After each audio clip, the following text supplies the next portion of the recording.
Mymensingh board 24 এবং Sylhet board 22 একটা question আমরা সলভ করি। কোয়েশ্চেনটা হচ্ছে ক্রেবস চক্রে এক অণু গ্লুকোজ থেকে কত অণু এটিপি পাওয়া যায় বা কত এটিপি পাওয়া যায়। সেটার জন্য আমাদের আসলে সবাত শ্বসনের প্রবাহ চিত্রটা একটু দেখতে হবে। আসলে আমরা সবাত শ্বসনের প্রবাহ চিত্রটা একটু দেখি। আমরা জানি একটা গ্লুকোজ C6H12O6, সেই গ্লুকোজটা ভেঙে সবাত শ্বসনের প্রথম ধাপ হচ্ছে গ্লাইকোলাইসিস। সেই গ্লাইকোলাইসিসে দুই অণু পাইরুভিক অ্যাসিড উৎপন্ন হয়। পাইরুভিক অ্যাসিডের সংকেত কি? C3H4O3। সেকেন্ড ধাপের নাম কি তোমরা সবাই জানো? সেকেন্ড ধাপের নাম হচ্ছে এসিটাইল কোয়ে। এসিটাইল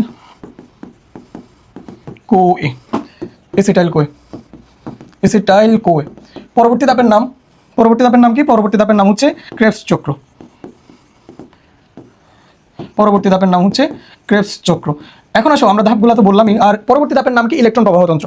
এখন কোন ধাপে আসলে কি উৎপন্ন হয়? প্রথম ধাপে আসো, এই যে গ্লুকোজটা ভাঙলো, গ্লুকোজ ভেঙে দুইটা পাইরুভিক অ্যাসিড উৎপন্ন হলো। আমরা এখানে দেখতে পাচ্ছি দুইটা পাইরুভিক অ্যাসিড উৎপন্ন হয়, পাশাপাশি এখানে দুইটা NADH2 পাওয়া যায়। NADH2 প্লাস 4টা এটিপি উৎপন্ন হয়। এই কাজটা করতে গিয়ে এখানে 2 এটিপি খরচ হয়। দ্বিতীয় ধাপে কি উৎপন্ন হয়? দ্বিতীয় ধাপে একটা NADH2 উৎপন্ন হয়, একটা CO2 উৎপন্ন হয়।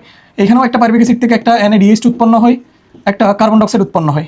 আর এসিটাইল কোয়ে থেকে এখানে যে আমরা ক্রেবস চক্র দেখতে পাচ্ছি, তৃতীয় ধাপে একটা ক্রেবস চক্র থেকে দুই অণু কার্বন ডাইঅক্সাইড, পাশাপাশি একটা ক্রেবস চক্রে 3টা NADH2, একটা FADH2, একটা GTP উৎপন্ন হয়।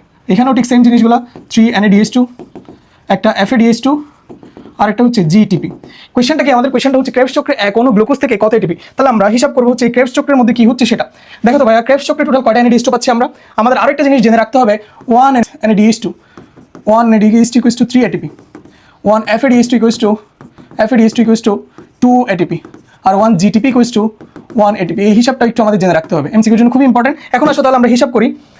দেখো তো আমাকে বলো তো ক্রেবস চক্রে টোটাল কয়টা এটিপি উৎপন্ন হচ্ছে সেটার জন্য আমরা প্রথমে দেখি NADH2। তাহলে এখানে 3টা NADH2, এখানে 3টা NADH2, টোটাল 6 NADH2। তাহলে 6 NADH2 একটা থেকে যদি 3টা পাওয়া যায়, তাহলে 3 × 6 equals to 18 ATP। এরপর এখানে আমরা পাচ্ছি FADH2, তাহলে 2 FADH2, 2 × 2 equals to 4 ATP। এরপর এখানে দুইটা GTP পাওয়া যাচ্ছে, তাহলে একটা GTP থেকে একটা ATP পাওয়া যায়, তাহলে 2 × 1 equals to 2 ATP। দেখো হিসাব করে দেখো, টোটাল 24 ATP। তাহলে ক্রেবস চক্রে এখনো গ্লুকোজ থেকে, এই যে এখনো গ্লুকোজ থেকে আমরা কত এটিপি পাচ্ছি? 24 ATP। এমসিকিউর জন্য খুব ইম্পর্টেন্ট এটা। পাশাপাশি তোমরা প্রবাহ চিত্রটাও দেখে রাখবা, কারণ এটা সিকিউর জন্য যেমন ইম্পর্টেন্ট, এমসিকিউর জন্য অনেক বেশি ইম্পর্টেন্ট। থ্যাংক ইউ সবাইকে, আসসালামু আলাইকুম।